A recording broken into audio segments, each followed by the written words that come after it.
Following the Ionian Revolt, the Persians still needed to punish Athens for supporting the revolt, and a fleet was brought together as well as an army.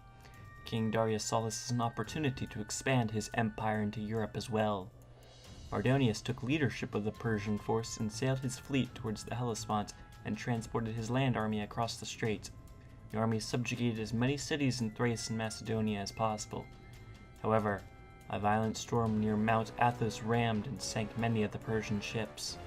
300 ships were destroyed, and more than 20,000 men with them.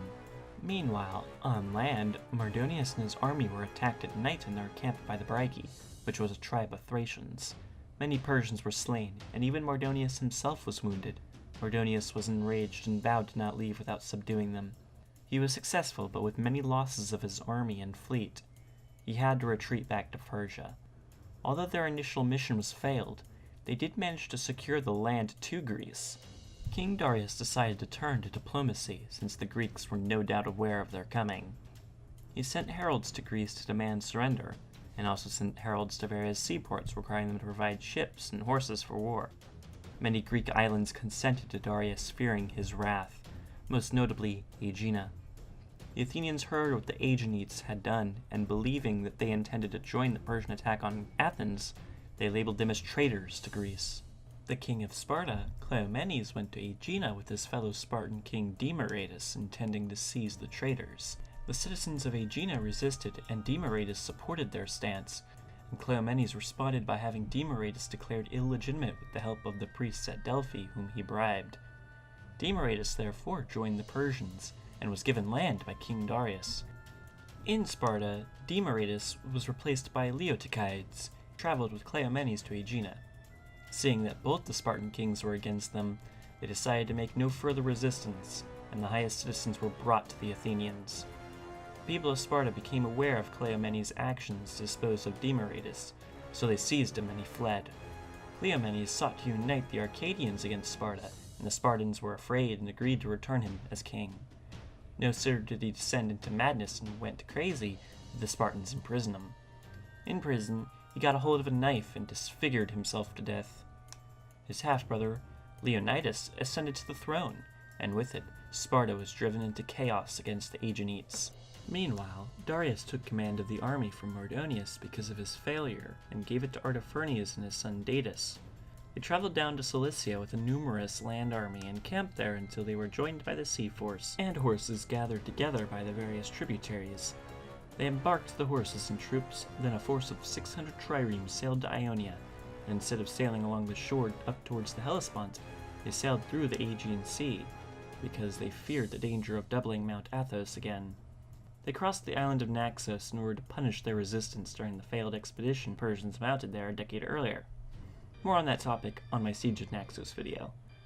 They were successful this time, and they burned their city and temples. The Persians then sailed away to capture other islands in the Cyclades. Datis sailed forward and commanded them to rendezvous at Runea, so they could sail against Delos without them fleeing, but he discovered that they had already fled the island. He then proceeded to sail his host against Carystos, and they refused to grant the Persian requests, so the Persians laid siege to Carystos and destroyed their surrounding land until they finally agreed. The Eretrians knew the Persians were coming, and they couldn't decide on the best course of action. Some of them wanted to leave the city and hide, others looked into receiving a reward from the Persians for betrayal. The Athenians came to their assistance, but when one of the first men of Eretria told them to return home, they did as was wished of them. The Persians soon arrived, and laid siege to their city for 6 days. On the 7th day, they betrayed the place to the Persians, whom plundered and burned their temples as revenge for burning Sardis. The Persians then sailed to Marathon in Attica, as it was easier for their horses. When intelligence of this reached the Athenians, they marched their troops to Marathon and stood on the defensive. Before they left, the generals sent heralds to Sparta, asking for help, but the Spartans needed to wait for a full moon, as was tradition. The Plataeans came in full force to their aid. Before we get into the epic famous battle that soon followed, let's compare the two armies. The Athenian force consisted of about 10,000 Athenians and 1,000 Plataeans, with Spartans on their way. The Persian force consisted of 600 triremes, 24,000 infantry, and 1,000 cavalry, let's look at some strategic and tactical considerations of both armies. The Athenians had some considerable disadvantages, one of which is they summoned their entire hoplite reserves to fight, which left Athens defenseless. Their strategy was to keep the Persian army pinned down at Marathon by blocking both exits from the plain. These disadvantages were balanced by some advantages, such as they initially had no need to seek battle, as they managed to confine the Persians to the plain.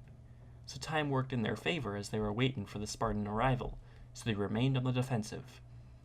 Tactically, hoplites were vulnerable to attacks by cavalry since the Persians had substantial numbers of cavalry, so offensive maneuvers were more risky. The Persian strategy was determined by tactical considerations. The Persian infantry units were lightly armored and no match for hoplites, and since the Athenians had taken up a strong defensive position, they were hesitant on attacking head-on. The Athenian battle array consisted of 2 strong wings and a weaker center, to avoid being outflanked.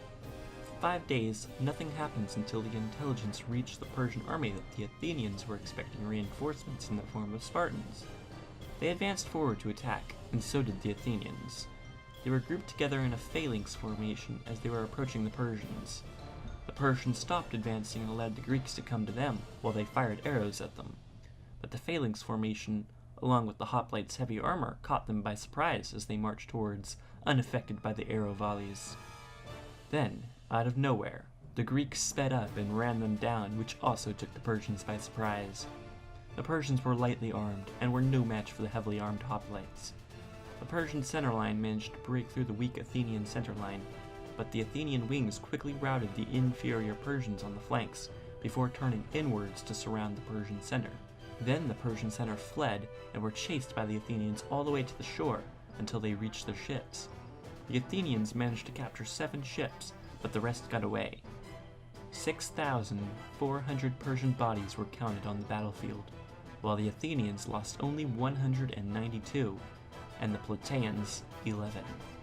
The Persian fleet immediately sailed towards Athens, hoping to reach the city before the Athenians returned. But the Athenians were already waiting for them when they got there, so they departed back to Persia.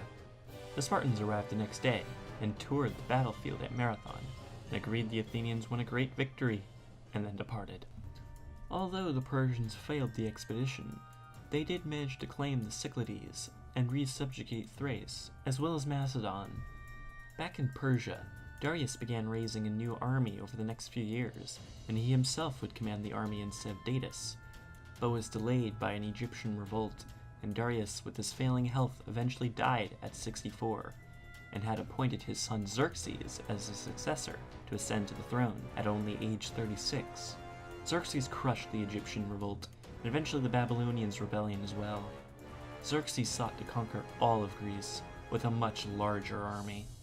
We will learn about the second Persian invasion of Greece in the next episode. Thank you all for watching.